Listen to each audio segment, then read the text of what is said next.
Good evening. I'm Elin Waring. I'm the interim dean of Lehman College's School of Health Sciences, Human Services, and Nursing, and a member of the Lehman College Census Committee. On behalf of the college and the Office of the President, Daniel Lemons, I'd like to welcome you to Fact Check the Census in the Age of Trump. Every 10 years, the U.S., since 1790, the U.S. Census Bureau has undertaken a massive endeavor to count every individual, regardless of citizenship status, living in the United States. The 2020 census, however, is proving to be different from any census taken in the past 300 years. And while the Supreme Court ruled in June that the Trump administration could not include a citizenship question on the 2020 census, President Trump, in an executive order issued the next month, directed all government agencies to share information requested by the Department of Commerce to the maximum extent permissible under law, which is basically saying just to follow the existing legislation. Yet, despite the fears that these facts raise, we know now how imperative it is for every person living in the Bronx to be counted in the U.S. Census. And that's because there's so much at stake.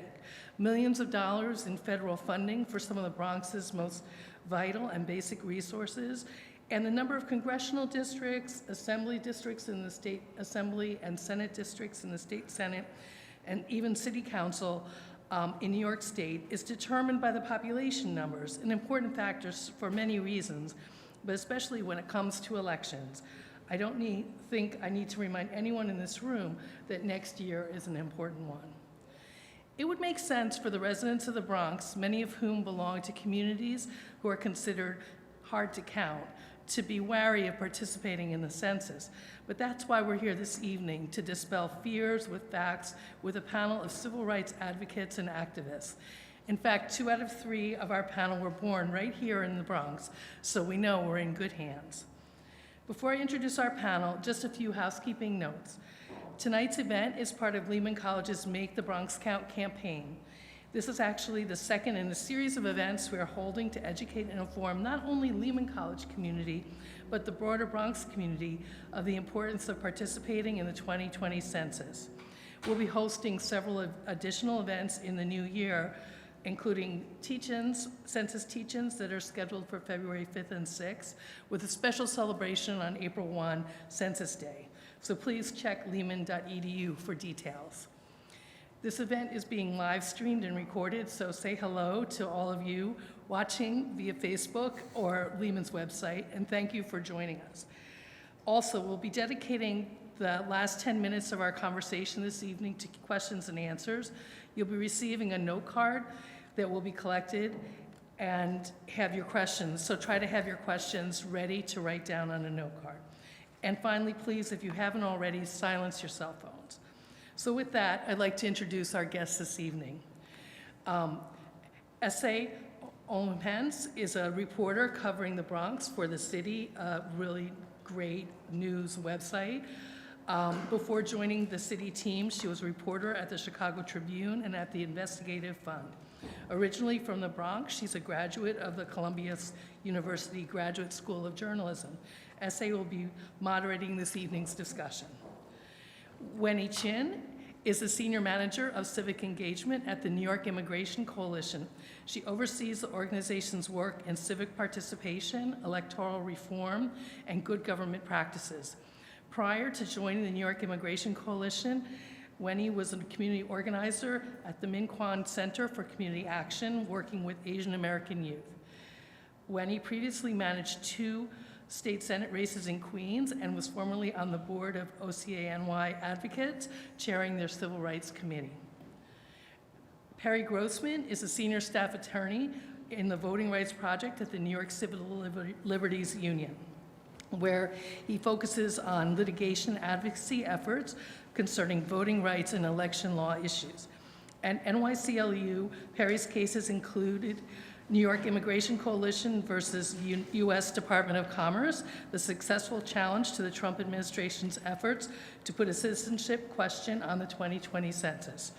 and League of Women Voters versus New York State Board of Elections, a state constitutional challenge to a statute requiring voters to register at least 25 days in advance of an election, and NAACP versus East Ramapo Central School District, a racial vote dilution case brought under Section 2 of the Voting Rights Act. So with these great panelists and moderator, Essay, take it away. Thank you, Leland. Good evening, everyone. Thank you all for coming out despite the rain today. I know it couldn't have made it easy. As Leland mentioned, I'm joined by two fantastic experts on all things census, and we are here to try to help folks make some sense of the census. So I just want to jump right into it. I never like to assume that anyone knows everything about what we are talking about. So Perry, Wennie, talk to us about the census in the plainest possible terms. What is it? Yes, so for me, I just want to start by introducing the York Immigration Coalition and what is our role in the census. So we came together, so the New York Immigration Coalition is a coalition of organizations across New York State working to improve immigrant policy and advocate for better implementation of policies to improve the lives of the immigrant communities across our states.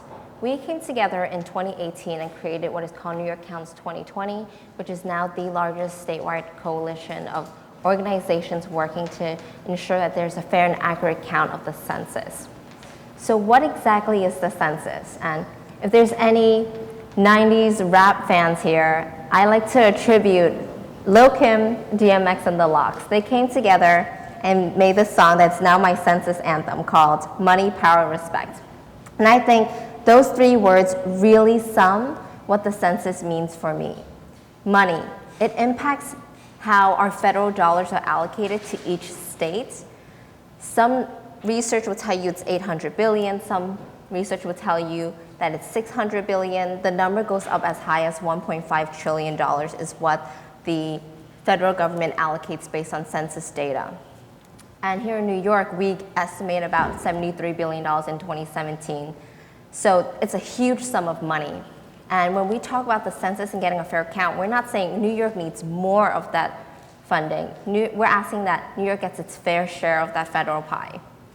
When it comes to power, I think Elin had touched on it, that we are entering an age of huge civic engagement. The census data not just informs the money allocation, but also informs how district lines are drawn. Now we all know the Senate, every state gets 2 seats. But in the House of Representatives, we have 435 assembly districts. And each seat that is allocated to the state is based on that state's population. New York has been on trend and has been continually losing seats in the House of Representatives. And I think this is a good connection to 2020 because what the House of Representatives and the seats is equated in the Electoral College. So when we say that we are voting for the president, we vote for the Electoral College's votes. And if New York loses seats in the House of Representatives, we also lose seats in the Electoral College. That means our vote is weighted less in the presidential elections. And then the last part, and I think the most important part for me, is respect. I work with the immigrant population. It is a population that many people often describe as the invisible populations. The communities are in the shadows. They're not heard, they're not seen. They work hard and then we don't see them. And the census is one of those things where we can really take, reclaim, and make ourselves heard, make ourselves seen and felt. So, and really the census is not just about government and understanding the data. A lot of organizations and a lot of institutions use census data. When I was in school, I was writing my thesis, I would always use census-based data. A lot of researchers, foundations use this to draw conclusions about communities. And when you're not part of their conclusions, when they don't see you in those numbers, their decisions and conclusions won't be inclusive of your needs. And that's really how I understand the census. Thank you, DMX and Lil Kim. I think Wendy really covered it. It really is about allocation of federal resources, the apportionment of congressional seats between states. The census touches every single person in this room here. Maybe you send your child to a public school who gets Title I funds. Maybe you're a Medicaid recipient. Maybe you drive on roads, right? That happens sometimes. Maybe you take public transportation, right? The census touches so many different federal programs that it is virtually impossible to point to a single human being and find somebody who the census doesn't touch. So it's also an important product for, when you started to mention foundations and research, businesses use it as well, right? How do we know, where to build our stores? How do we identify the best place to start new bus routes or things like that? So it really does touch everything we do, and getting it right is critically important. And obviously it's something that I use in my everyday for Voting Rights Act enforcement. Fantastic. And my next question is, of course, about the question. And Elin hinted at it earlier. The Trump administration floated the possibility of introducing a citizenship question to this coming census. And that would have required people to provide or offer information on their citizenship status. Of course, as we know, and folks here may or may not know this, the Supreme Court kind of blocked that earlier this year in June. But I'm interested in finding out from you guys, even though the question has kind of been eviscerated legally, has it had any impact on the way people perceive and receive information about the census, particularly in places like the Bronx? Yes, absolutely, right? It took a pretty Herculean effort on the part of a huge team at, my organization, the ACLU, our co-counsel, Donald and Porter, other law firms around the country, my client over here, Wennie, all working together to get that question off the census and to expose it for the fraud that it really was, right? The administration had the unmitigated temerity to suggest that putting a citizenship question would help us enforce the Voting Rights Act, which is absurd. But right? help us understand that argument. Like, what exactly were they pushing for this for? So we actually do use another Census Bureau product that's really important for Voting Rights Act enforcement, which is the American Community Survey. So I get calls all the time saying like, hey, I received something from the Census Bureau, it's got a citizenship question on it, I'm freaked out, what do I do? And I'm like, don't worry, that's the American Community Survey. It comes around every year. It asks dozens of questions. You should answer it completely and accurately. Your data's safe. I know that's something we'll get into in a bit. And the citizenship data that comes through the American Community Survey is important for figuring out, how do we draw districts in a way that respect minority representation. That's a pretty good instrument. We've gotten used to using it. We actually haven't had a citizenship question at all on the census since before the Voting Rights Act was passed in 1965. And I don't know if you've noticed, but this administration does not particularly care about minorities at all, let alone their voting rights. In fact, I think if they could diminish their voting rights into nothing, they'd be all the happier. So, you can walk through the entire absurdity of their Voting Rights Act rationale, right? Wilbur Ross gets into office and says, immediately, how do we get this on the census? And then actually goes about the process of getting the Department of Justice to request a question that he wants for some purpose that he refuses to state publicly. But before he gets to the Department of Justice, first he stops off to ask the folks at the Executive Office of Immigration Review, and then he goes over to the Department of Homeland Security, which is in charge of immigration stuff. So it became very clear that this was about intimidation, and it's also about something we'll get into later, which is redistricting in a way that actually hurts minorities. So not Voting Rights Act enforcement, but diminishing minority voting strength by undercounting communities of color and immigrant communities. And you mentioned a keyword. I want to give you an opportunity to chime in here. Intimidation.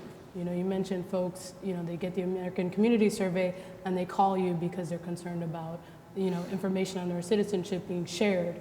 How does that fear manifest? You are working with an immigrant population. In what different ways do you see people express their concern about this? Yes, and I really appreciate that question, but before I get to there, I want to backtrack. So earlier you had said that the Supreme Court eviscerated the citizenship question, and I just want to flag for everyone here in the room that the Supreme Court said that the Department of Commerce did not have enough reasons to have a citizenship question on this census. It did not close the door on the possibility of having a citizenship question in the 2030 census. So it's really important that we continue to stay vigilant and we can talk about why a citizenship question on the census is a bad idea. Perry can give you 2-hour or 3-hour lectures on the redistricting impact, but really we have to continue to stay vigilant. 2020 is one victory, but it's a battle and we're still at war. And there's still going to be efforts to hamper voting rights of the minority community. And now when you talk about fear and understanding the question itself, we knew that the damage was done the second news came out that there may be a citizenship question on the census.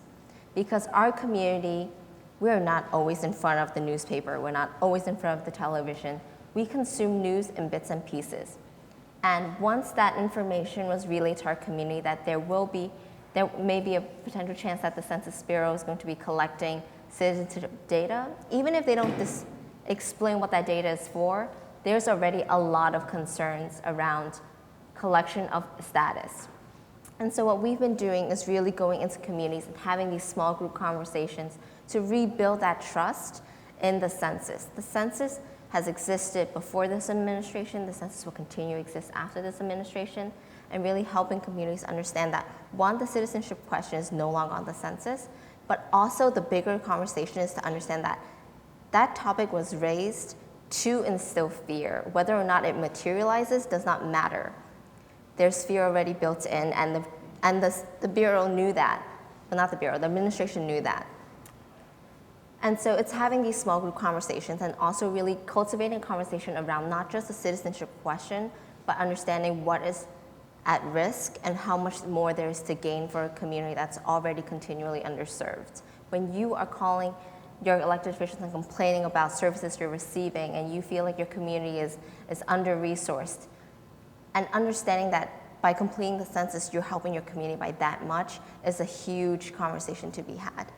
Just to chime back in terms of fear, right? People are concerned that this stuff was going to be used for immigration enforcement, that this was going to be used to target people who responded, and we've seen an awful lot of the bad things that go on with ICE, erroneous detentions, raids on people who have no business being part of those kind of immigration enforcement proceedings, and those are the calls we got. And there's a bad history of the census that goes back to the Second World War, when that data was used to intern Japanese Americans.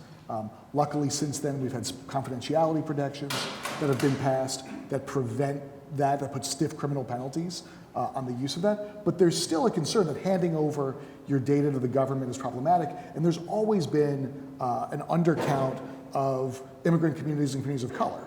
It's worse now because of this administration and everything they've done to terrorize immigrant communities from day one, right? The Muslim ban, right, gets enacted a week into the administration, right? This has been a consistent theme. So this just becomes part of that pattern.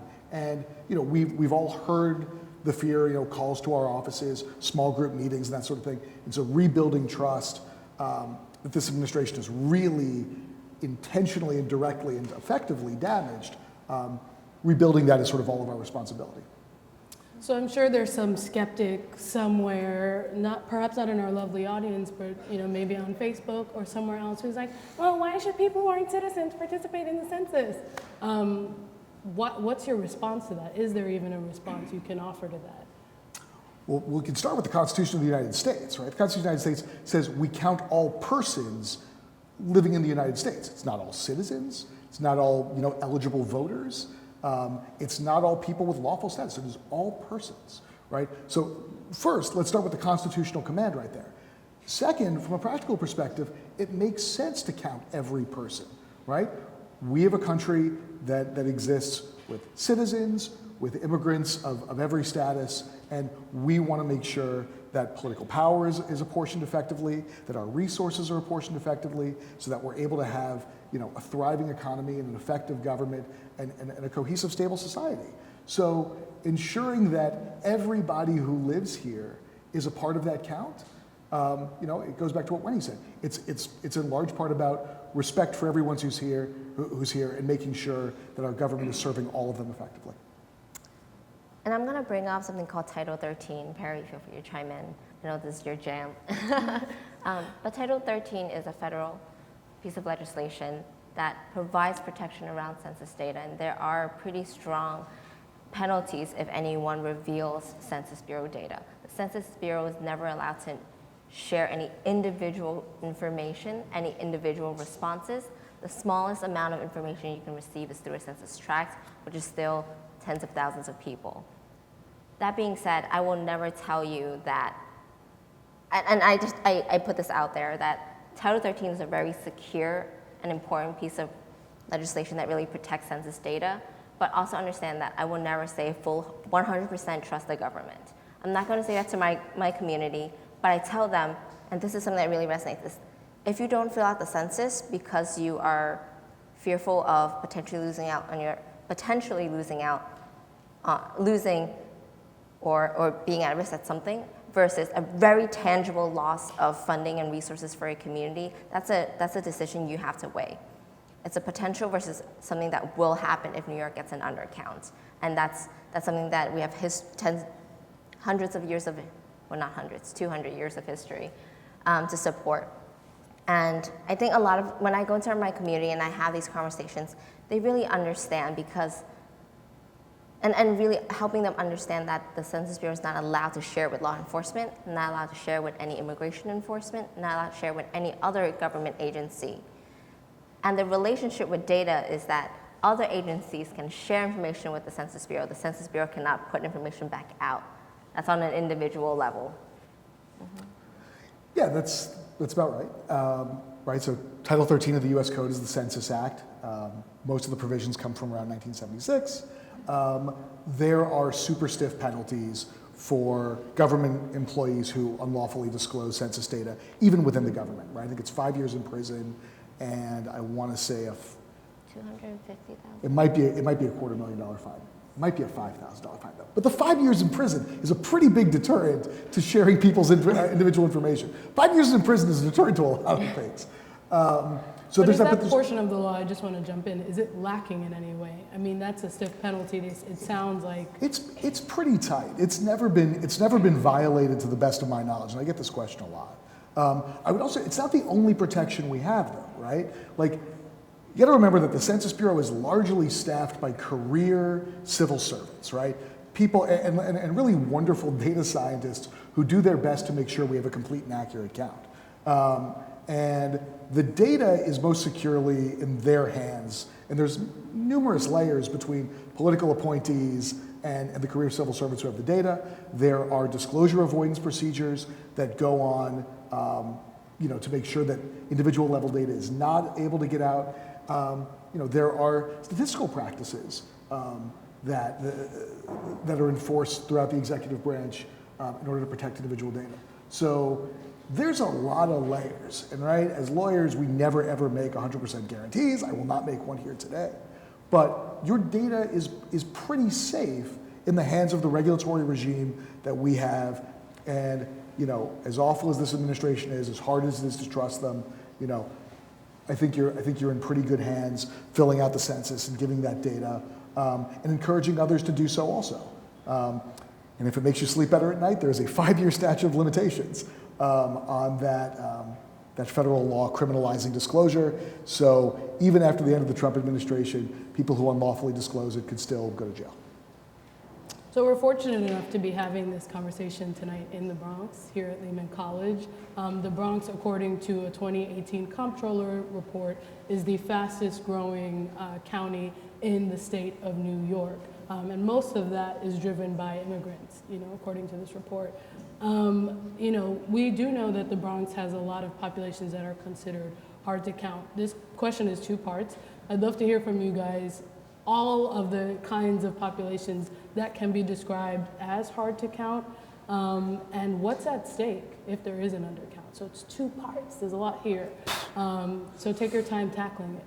I'm going to try to run through the list of hard to count populations, and I want to preface, as an organizer, I don't like to use the term hard to count because that puts the onus on the community that they should be counted. I like to call them at risk of an undercount because it is nothing that a community does that makes them hard to count. They simply exist. And there are factors and circumstantial limitations as to why those communities have historically and currently at risk of being undercounted. The communities that I can list off the top of my head is the immigrant community, because of a lot of fears of sharing information. Communities that are very mobile and transient, such as the homeless populations. We have the LGBTQ community. I think, and all of these they're not in silos. These all work in each other. There are a lot of LGBT community actually are also part of the homeless community because they have to leave home for various reasons. We have children. Children is absolutely historically the most undercounted and continually undercounted communities, particularly children who live in different living or family arrangements. And why might that be, if you could take a second to... Yeah, so, and I think that the undercount of children is actually a very complex issue. I think when you're a child in an immigrant family, if your parents don't fill out the census, you inherently will be undercounted. If you are a child who have a renter family who's very mobile and don't have access to a mailbox or don't frequently check the mail, those children in that household will also be undercounted. Children who may have different living arrangements, maybe with a single parent or in between homes, foster care. So there's a lot of reasons why the children community and population is undercounted. Feel free to chime in, Perry, if you know more. And that's why we're really making an effort to uplift the community, the under 5 population. People just don't know that they have to count their child. I think simply like when you're filling out a form, you're like, oh, it's me and my partner, and then I have an infant, but my infant is only 5 months old, so like I'm gonna leave them off the form. And that's why we're really educating, having these conversations with the community, highlighting certain aspects that hinder their participation in the census. I touched on the renter community. What else is there? The Muslim population, I think, as Perry alluded to, the Muslim ban is huge. After 9/11, I think the Arab American community and the Muslim community really felt like they're sharing information with the government at large is a very dangerous thing. So we really have to work to mitigate those fears and misunderstandings or valid understandings. And what other communities? Any more you can add to it? I don't know, that was a pretty good list. I mean, we've got a lot of different communities that we've got to do a lot of work on in order to get their full participation in the census. And you know, the Bronx has its work cut out for it because it's so diverse, right? I mean, you and I are Bronx residents, and yeah, that's right. And Brooklyn represents too. not tonight. No, I'm just kidding. You know, and my family were immigrants that came to the Bronx. It's been a while, but you know, we're still that way. And because we have so much language diversity, right? If you're going to educate people about the census, you've got to do it in the language they speak at home. We've got, you know, difficult transit situations, as I might have experienced getting over here tonight. You know, the Bronx is a diverse community, racially, ethnically, linguistically, and from a national origin perspective, right? And so, all of the things that make the Bronx such an exciting and wonderful place to live, and the reason it's the fastest growing community in the United States, in Coastal County in the state of New York. I wish, though, in the United States. Well, yes. Although I guess this is probably the last place where housing is affordable in New York City, so maybe that Right. helps. But, and even then, pushing it. But, you know, all those things that make the Bronx great are what make it so challenging. And so we've got to do all that more work in terms of outreach, education, making sure that the census is at the fingertips of everyone who could possibly respond to it, making sure that not just we're doing it, right, and we got to do it ourselves, put the oxygen mask on before you go help everybody else. But then we've got to remind our friends and our neighbors and everybody we know, and then once we're done with that, we got to go find everybody we don't know and tell them to respond.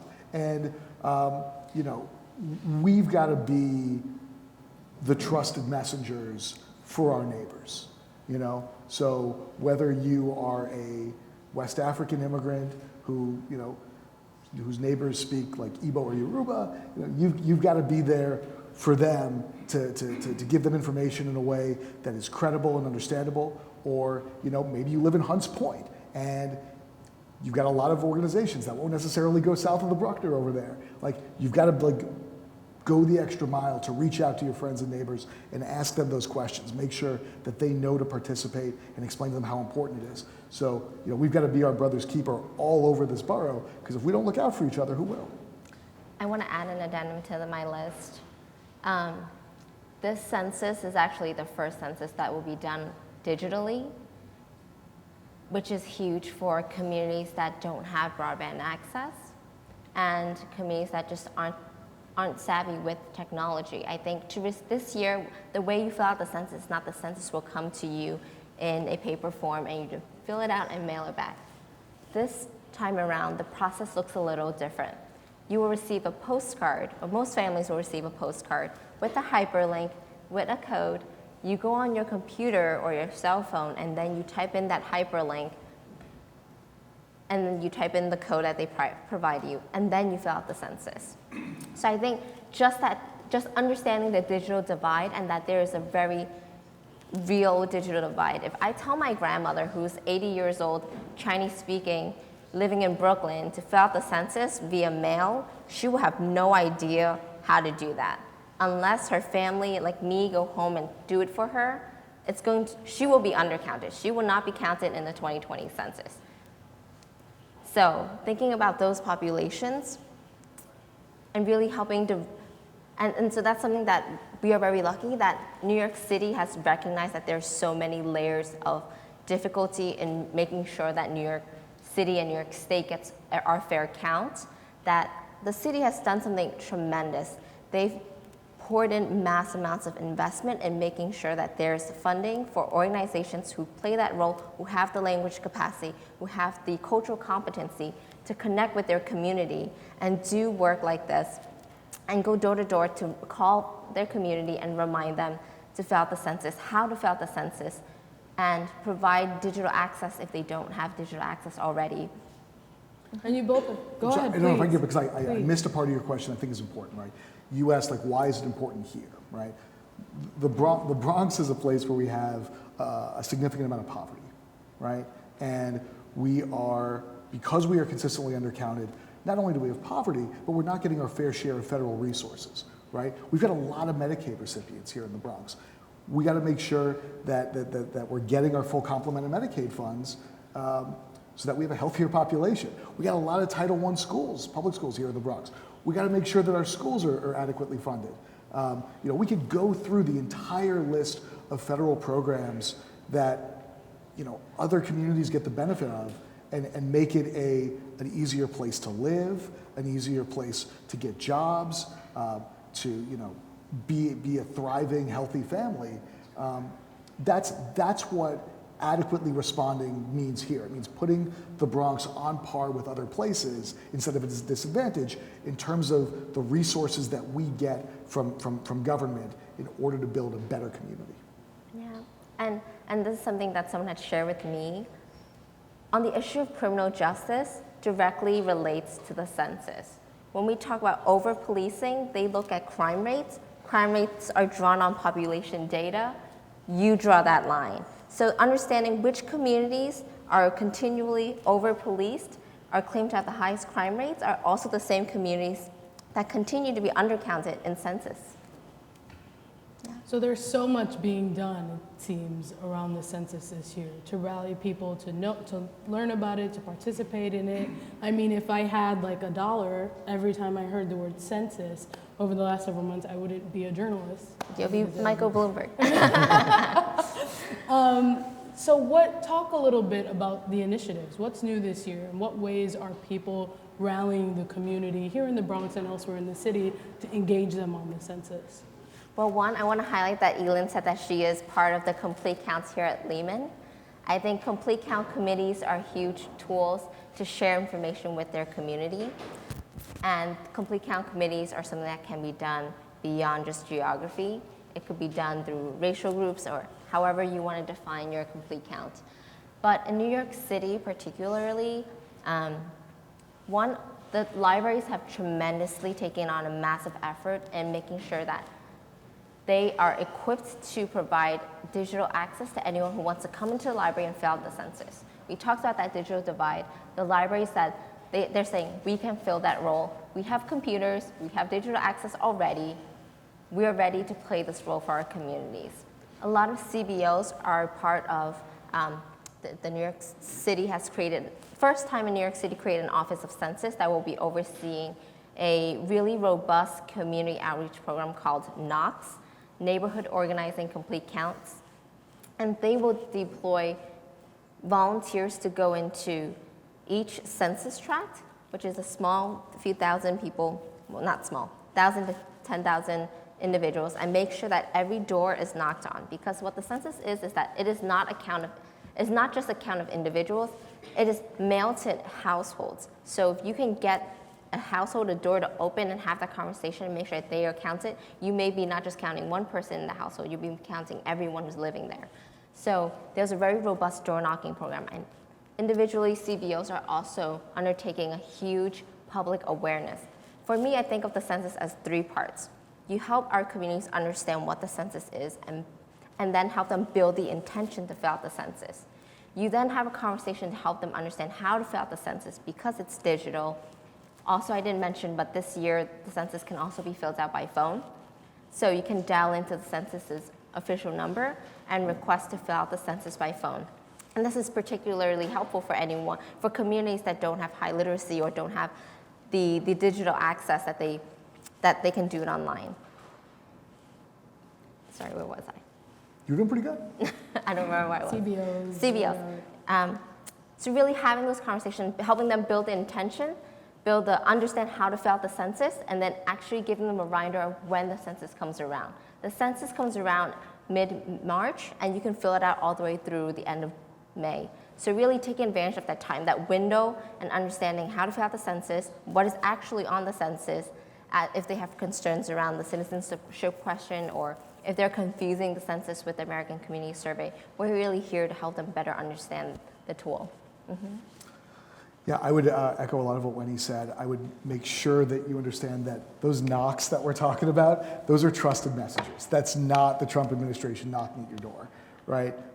Maybe that was an unfortunate name for the program, but the idea is the people you get the information that you trust most are the ones closest to you, the people who you interact with every day, the people who speak your language, who you bump into at the grocery store, like all that kind of thing.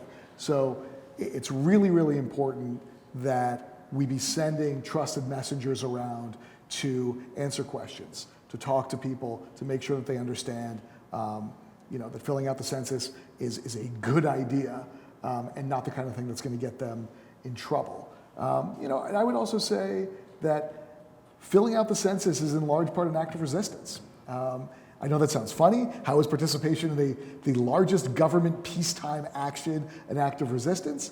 But this administration is trying to stop you from being counted. It doesn't want the Bronx to be counted, right? We got a lot of people they don't like here. And every time we stand up and say, all of us, we're here, we're not going away, and give us the power that we're owed, give us the power on equal footing with other Americans, that is a powerful statement. Yeah, and out of this conversation, I've seen a lot of creativity in our communities. This past April 1st, we held a huge public awareness campaign, and I had one partner come up to me and said, I posted 50 flyers in my community. I posted them, and I said, where'd you post them? In school? She said, no. I put them in laundromats, in delis, in hair salons, in nail salons, in barbershops, where communities spend their time, where conversations like this can persist, and really meeting our communities where they're at and not asking them to go above and beyond to receive this information. And I think that's tremendous, and that's the power of community organizing, when you have people who know where the community goes and is able to deliver that message. Yeah, and there's points of entry for everybody to get involved, right? I mean, there are opportunities for every single one of you to come out and help make the census a success, right? You can volunteer with any number of the CBOs that have gotten grants from the city. The city allocated $19 million to go out to community-based organizations all over the 5 boroughs to try and reach those, I'm trying to echo your phrasing, not hard to count, but At risk of being at risk of being undercounted communities. I have hard to count stuck in my head from all the litigation. So, you can volunteer with the CBOs, but even if you're not volunteering, if you're not spending, 10 hours a week during that census period knocking on doors, every time you talk to somebody about the census, it's going to make a dent, right? One contact on an issue isn't going to turn somebody into a committed participant. It's 2 contacts, it's 10 contacts, it's 15. So maybe you mentioned it to your neighbor once, and another neighbor mentions it to them, and by the time Census Day rolls around, they've heard about the census, 10 times between their friends and neighbors and the city and NYIC and NYCLU, and then they go ahead and do it. So every time you bring it up, every time you talk to somebody about it, it makes a big difference. So the organizers have some data, and the magic number according to organizing community is 7 times. 7 times the message is repeated is when the message will be remembered. So think of 7 as your magic number. And I like to think of this as like rain on a rock. When one drop trickles, it may roll off. But if, like today, if it's raining heavily and it's being pelted by multiple raindrops, that rock will be soaked by the end of the night. And that's really what we want our community to be. We want to be soaked, oversaturated with census knowledge, and really making sure that everyone in our community can be census gladiators, can be part of the resistance. And I'm soaking wet, so that makes all the sense in the world to me.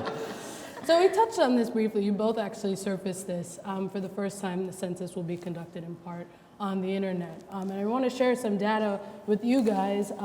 The so-called digital divide, which refers to differences in internet access between communities, is actually very pronounced here in the Bronx. So the Bronx ranks dead last of the 5 boroughs in New York City for high-speed internet access. There are, in fact, many rural counties, several, I should say, here in the state of New York that have higher percentages of households with high-speed internet access than a county, a borough in the city of New York.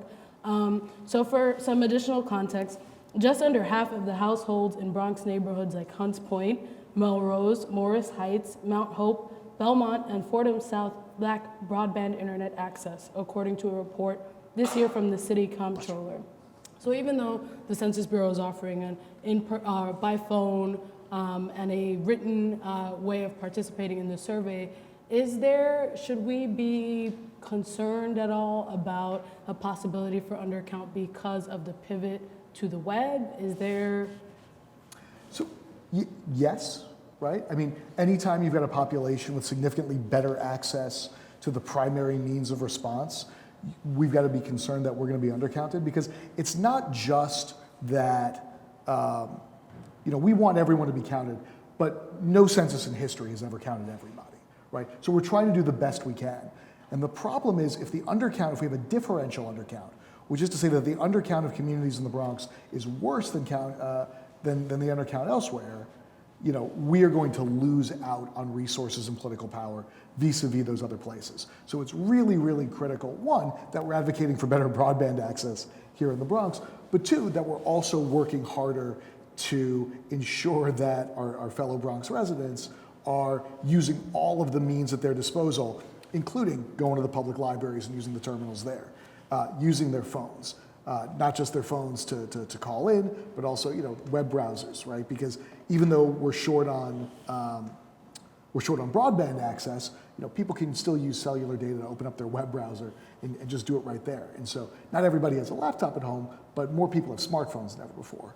And they don't have to use their own devices; they can use other devices, right? The census is not tagged into your particular phone or laptop or anything like that. You can go use a friend's and neighbors. I just keep coming back to education, outreach, and trusted messengers, because that's what it is. If you've got friends and neighbors who don't necessarily have broadband access, go bring your computer over there. Go bring them over to your house.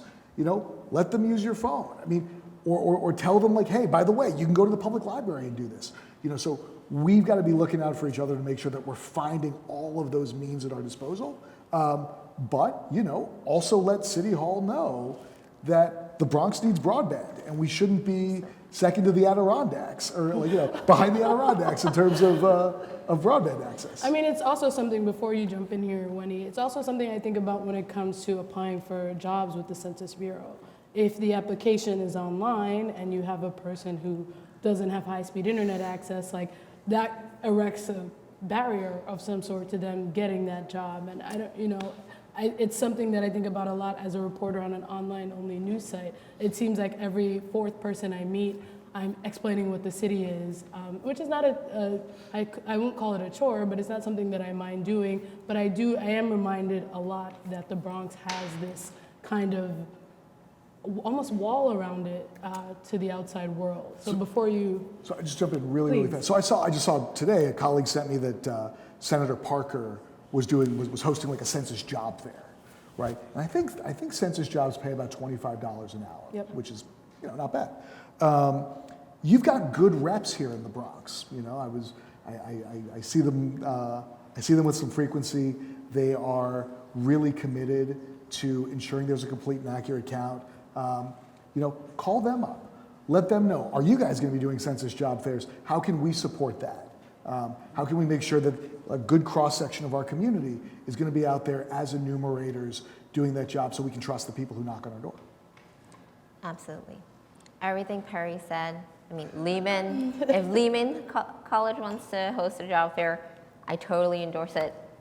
And I think the message, like Perry said, is that it's really outreach and education, but the responsibility does not just lie with me, it does not just lie with Perry or Essay or Elin, but really every person here in this room has an equal and invested responsibility to make sure that their community is counted. I mean, I live in a building with seniors, and I recognize that not everyone, not even just broadband access, may not just have access to the internet, period. So maybe what I want to do is maybe just set up shop on a weekend with my laptop and offer my computer to communities to fill out the census, offer it to my neighbors, or tell them that if you don't feel comfortable using my computer, let me give you the phone number so you can just go home and call this phone number and fill out the census. And really helping them understand that it's a challenge that we have to overcome through structural means and really demanding that these companies provide high-speed broadband access to communities, but also recognizing that we too have a role to play. That if I am counted, but the rest of my building is not, what does that mean for my entire neighborhood? That means that 90% of the people around me will not be counted, and that resources, when they're thinking about building out things that are important to me, like bike lanes and trains and buses, that we won't be having that conversation because the government doesn't see us as an entity of 100, but really it's the few that fill out the census. So really when I say that everyone needs to be a census gladiator, I really mean it, because it's not one person's job. And the only way that this can work is if we do it together. The census is the one thing that really brings every community and all kinds of interests together. I've seen meetings where we have 10 organizers and landlords in the same space because they recognize how important the census is. I've seen laborers and huge corporations come together around the census. So really understanding that this is not something that someone else needs to do to make sure our communities are counted, but this is something that I need to do to make sure that my community is counted. And you don't have to set the bar that high, right? I mean, if you go talk to one person about the census, that's better than nothing.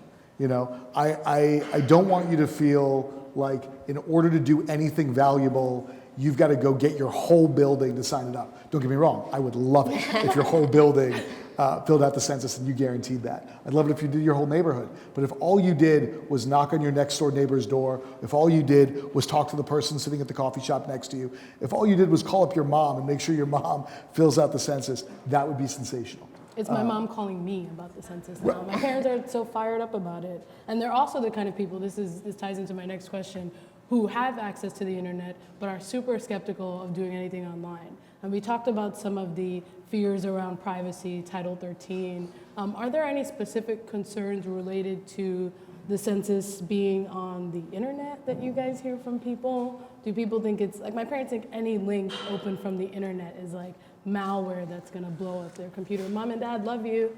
But yeah, anything to say on that? The Census Bureau is very aware that because it's online, there are people who are, because we hear about data like breaches and privacy violations all the time. So they're very intentional around building out protections and encryptions of that data, not just the data that you submit, but the metadata that is attached to it. So where you fill out that form, when you fill out that form, all that data is encrypted at the point of submission and at the point of, and it's encrypted again at the point of receipt. Obviously, that is so nerdy, no one's gonna understand that. If I try to explain to my mom encryption, she would have no idea what I'm saying. But it's really emphasizing that there's so much to gain by filling out the census and so much that our community has to lose by not participating, and really helping them understand, what does that mean? Well, it means food stamps. Well, it means policing in our community. It may mean transportation, schools. I like to tell people the story of children because no one can hate children.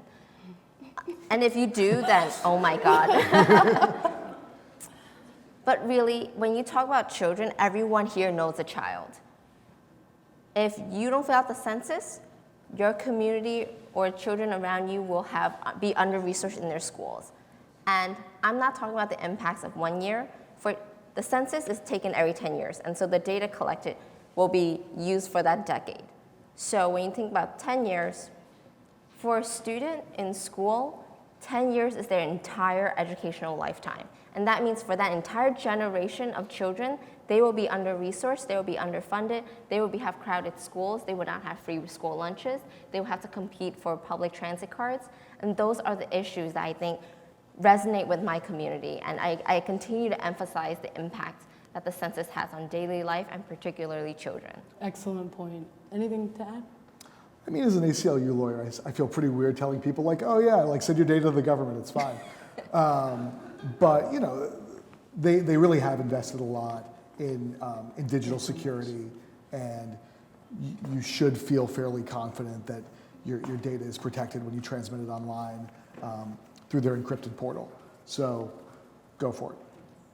So last question before we get to these awesome and very detailed questions so far I'm seeing. Thank you guys. What reliable sources of info should folks be following about the census? This can be stuff that's on social media, it can be print news. Like, what do you, when you wake up in the morning with a thirst for census knowledge and information, where do you go? I mean, I check the city first thing every morning. Oh my gosh, thank you. No, there have been a bunch of reporters who I think have done really in-depth, detailed work. The first person I would talk to is and whose stuff I read is Hansi Lo Wang at NPR. He is a dedicated census reporter. There are not a lot of news outlets that have that kind of dedication to a particular thing. I credit NPR for recognizing just what a huge impact the census had and creating a census beat. He's been, following this thing day in and day out. I'll be honest, during trial, when we would get enormous document dumps from the government, I would definitely keep an eye on Hansi's Twitter feed to see what he found, because he would frequently come up with stuff faster than we would, and we're like a team of lawyers poring over documents. So I think you're in good shape with Hansi. I think on social media, if you're following any of our organizations that were involved in standing up to the Citizenship Question, NYCLU, ACLU, New York Immigration Coalition, Make the Road, the Mexican American Legal Defense and Education Fund, which had the Maryland case, the Lawyers Committee for Civil Rights Under Law, which had a California case. And frankly, I think the city has been doing a pretty good job committing to putting the resources necessary to get a complete and accurate count. So I think you can actually trust what the city is saying for the most part. The city of New York. Okay. Yes. Another thing I'm reluctant as an ACLU lawyer to say is trust the city. But on this limited instance, you can trust the city. Any other thing, check with me first.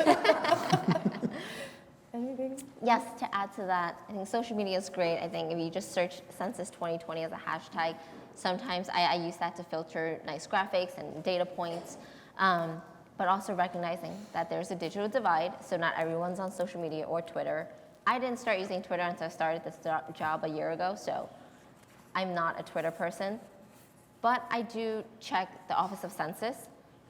New York Immigration Coalition, we have a coalition separate that's specifically around the census work, and it's called NewYorkCounts2020.org. That's a really great place to just find toolkits, things that you can share with your community. You can print out flyers to share with your community on our website. But also, I would say there's a great hotline that NYCLU has created. It's called El Censo. Sorry, it's Agarse Contar. It's 1-800 El Censo, ELCNSO. I was like, I don't remember the numbers. But I think that's it's a 24-hour hotline ran in English and Spanish for any communities who speak those languages and want to access that hotline to ask questions about the census. And the Census Bureau, I think sometimes I would go on their website, not a great portal, horrible user experience, but does have a lot of information, a lot of things that you can download and print out and share with your community. And also, I know that the Census Bureau is right outside, and they have a ton of materials. So if you're interested in getting some, sharing with your office, sharing with your colleagues, asking them how you can get more, and building out relationships with your local census regional offices. And they have partnership specialists that come to events like this to share this type of information. So really use them and take them to your advantage. Yeah, and let me stick up for the Census Bureau for a second, because I didn't mention them as a trusted messenger. I don't usually spend time talking up the defendants in my cases, but the Census Bureau, the career officials of the Census Bureau, really went to work trying to keep the citizenship question off the census. They put up a lot of really good and persuasive data that Secretary of Commerce Wilbur Ross gleefully ignored or distorted. But those career scientists really are committed to having a complete and accurate count. I think the folks they work with are generally committed to putting together materials that'll help the public understand what's going on and to try and get people in the door. So do feel free to look on the census website and any materials. And I think the regional office of the census here in New York is absolutely something, a resource for all of us. Fantastic. So really great questions from our audience tonight. I guess in the interest of time, whichever of you feels most comfortable answering the question, it might be great to start there. So the first one is, are group census completion activities a good idea? i.e. halftime at sporting events, church services, conventions, and social club meetings? Absolutely. Yes, that's a great I would say idea. 100%. Do it in circles where people are already congregated. Just make sure you share out the correct census link. Maybe just text it to the whole group so that they all click on the same link. But absolutely, please do it. Invite me to those sporting events. Yeah, I mean, I would say that we have research from the voting sphere that when people have gatherings at polling places, right, like parties, block parties, that kind of thing, we actually see turnout at those polling places go up 5 to 8%. And so making civic participation into a social activity really increases participation generally, and I think also helps create a habit that keeps people engaged, right? So one of the really wonderful byproducts of census participation is it makes you more likely to register to vote and to do other things that benefit your community. Does it take a long time to fill out the form? Or? No, it's 9 questions. There's a really great phrase that I love to use. It's 10 minutes can affect your next 10 years, and the census can be completed, and I remind everyone, the census can be completed in under 10 minutes, maybe less if you're really fast at clicking, and it's only 9 questions. You guys are brimming with witty things tonight. Keep It was up. a great question. I'm very excited about this. Thank post. you to that asker. Yeah. The next question is, why is having citizenship status on the census an issue, especially when we are trying to make sure certain programs are properly funded? Why shouldn't legal citizens paying taxes in parens, income taxes, be taken care of first before illegal immigrants who didn't pitch into the system. This writer adds, don't give me that quote to instill fear line, with a smiley face on the back. Okay. Well, the first thing is everybody pays taxes, right? So lawful permanent residents, undocumented immigrants, everybody pays taxes. So if your rationale is that you should only be filling out the census if you pay taxes, go find the billionaires who managed to find enough loopholes to get out, and let's disenfranchise them. Now, I'm not saying we should do that. Everybody should fill out the census, right? Even the billionaires. We don't tie it, right? Do we disenfranchise children, right? Children don't pay taxes. The little freeloaders. They're going to consume, right? I think the single largest local government expense anywhere in the United States is public education. And it's all consued by these obnoxious little things that don't pay any taxes. He hates children. I know, here I am, fight me on this. So the fact is, it's important to count everybody so that we're providing our services in a way that benefits everybody. And by the way, even for people who are maybe not paying taxes, right? And there are certainly citizens who don't pay taxes as much as there are non-citizens who may not pay taxes. And those are, you should all pay your taxes. I try to pay mine. But there are still benefits to allocating resources and political power in a way that respect everybody, because it allows government to run better for all of us. If we know how many people are using the roads here in the Bronx, regardless of whether they're citizens or pay taxes, we will get the funding that we need to ensure that we have, roads that will ensure smooth commerce, and that trucks are able to deliver, supplies to businesses that sell goods and services to our communities. So that's the virtue of counting everybody, is it allows our government to run better for citizens and non-citizens alike. Fantastic answer. I have nothing to add. Well, all right. And this might be one for you to start with, because you brought this up. Can you discuss the criminal justice and higher police neighborhood association with undercounted neighborhoods? Sorry to this asker, your handwriting. Yes. So I don't remember the exact data points, but someone had shared this piece of information with me that I have always taken and really felt to heart, because when we ran down that list of communities that are most undercounted, I actually did forget one that's coming to me now. It's African American males from the ages of 18 to 24. And when you think about communities that are undercounted, and then taking into consideration the things that impact them the most, I think, and this is something that I grew up in Brooklyn, we always talk about criminal justice and over-policing in our community, and really understanding that relationship when police decide or the police force decide to deploy their forces into the city and which communities should receive more policing, they do look at population data. They do look at quote-unquote crime rates, which is crime over population. I may have oversimplified that math, but you get it. It's about right. So if the crime rate, if the population is largely misrepresented, then that crime rate is also disproportionately high. And when they deploy police officers into that community based on crime rates, that community is going to be seeing a lot more police than it needs to be seen, or that community needs, and those police will be active, will be maybe making actions that are incorrect, or making arrests that are maybe not as founded.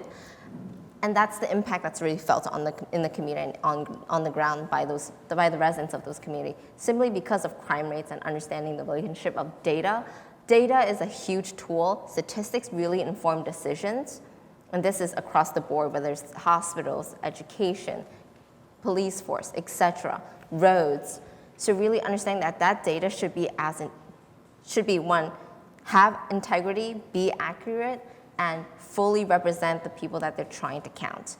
And that's the reason why we are always advocating not for an overcount, but for a fair and accurate count of New York State.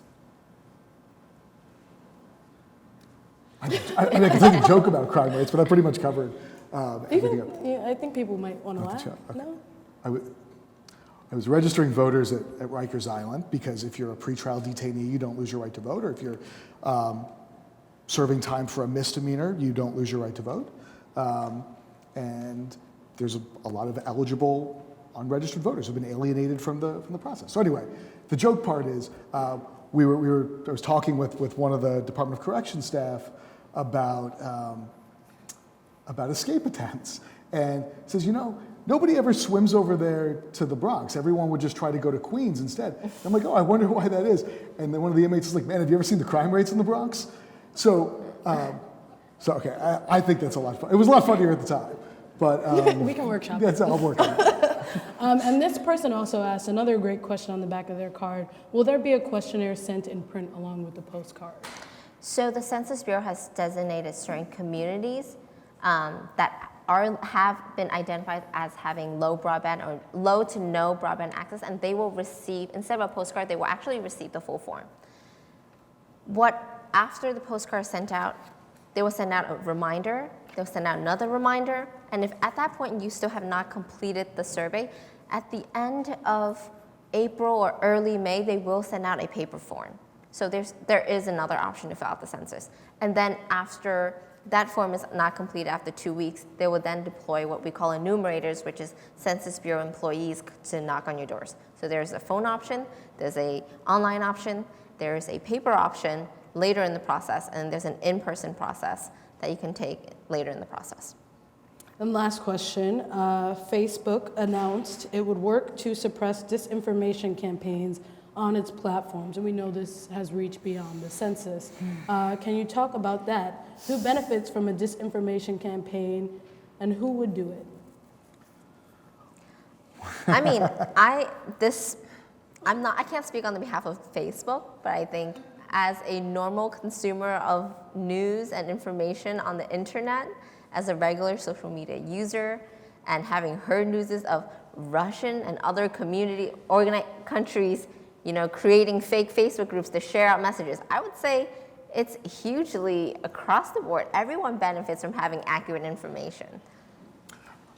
I'd be a little bit more right. So we see disinformation as a voter suppression tactic used all the time, right? And forget about, Russian interference, think right here, there was sometimes you get robocalls going around saying, oh, election day is Wednesday instead of Tuesday in order to get people not to show up.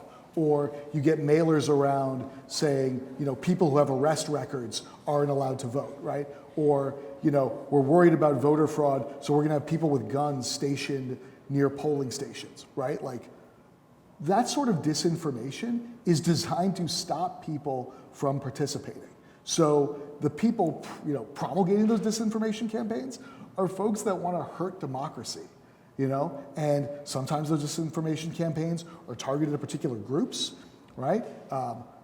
Historically in the United States, disinformation campaigns have been targeted at African American voters in the South, immigrant voters here in New York City, as naturalized citizen voters here in New York City, Latino voters in the Southwest. But if there are folks who have a vested interest in an undercount, such as an administration that tried to precipitate a differential undercount that would allow them to redistrict in a way that they said benefits non-Hispanic white Republicans and harms major minority groups and Democrats, right? That was on a memo prepared by a Republican redistricting guru who passed away recently, and we only have that because his estranged daughter happened to find those files in a bunch of flash drives that she went and got after he passed away, right? So it's only lucky that we really know the true motives behind all of this, which is to benefit non-Hispanic white Republicans at the detriment of major minority groups. So the best thing we can do to combat disinformation is to put more and more truthful information out there. I'm glad that Facebook has said it's going to fight disinformation. I would very much like to see them do it in a way that's effective. They haven't done it yet. But all of us should be a trusted messenger. Circulate truthful and accurate information. And if you don't know the answer, help somebody find someone who does know the answer. Sometimes we know the answer, and if we don't know the answer, we're happy to help find someone who does know the answer. What he said. Oh, sorry. What he said. Wennie, Perry, thank you. I'm so grateful. I learned a lot tonight, just chatting here with you all. We're delighted to be here. Thank you so much for moderating. Thank you for all for Yeah, sitting thank through you. this Absolutely. Thank you so and for much. braving really awful weather to come here. It's such a delight and a pleasure. And to thank be here. you to the folks at Lehman College for all of this. This Absolutely. was amazing. Thank you.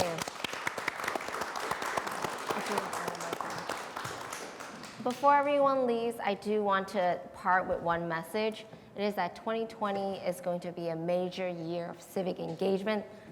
Sorry. Beyond the census, I think we all have a vested interest in participating in electoral programs across the year in 2020. We start with an election in April, we have an election in June, we have an election in November. And please make sure that no voice is lost in those elections.